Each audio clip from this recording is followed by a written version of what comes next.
Dossier de presse, article écrit par Valentine Saint-Point, intitulé René Guénon est mort, paru dans le Journal d'Égypte le 9 janvier 1951.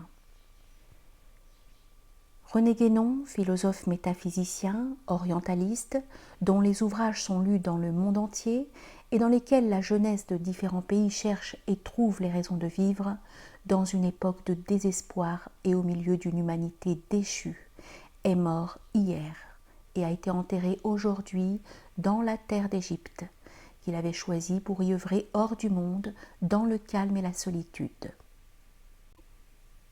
Comment compter tous ceux qui ont cherché à l'approcher? Il en venait de toutes parts, mais la porte ne s'ouvrant pas si ce n'est pour quelques privilégiés. Quelques-uns de ces ouvrages sont aujourd'hui dans toutes les librairies du Caire, comme partout de l'Est à l'Ouest. Citons quelques titres qui démontreront la diversité de ces œuvres poussées sur la même racine.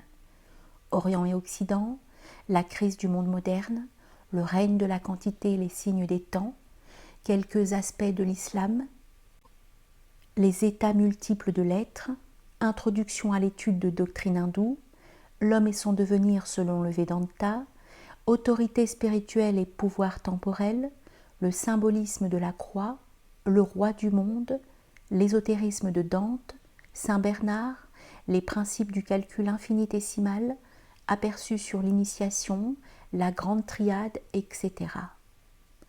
De plus, il publiait d'innombrables articles dans différentes revues, et spécialement dans les études traditionnelles, éditées par Chacornac et qu'il dirigeait.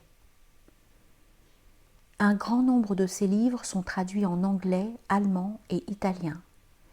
Cette mort d'un tel homme de 64 ans, qui avait encore beaucoup à dire, est une grande perte pour ceux qui veulent connaître, à travers les traditions toujours vivantes, leur valeur d'homme et par l'esprit, leur devenir.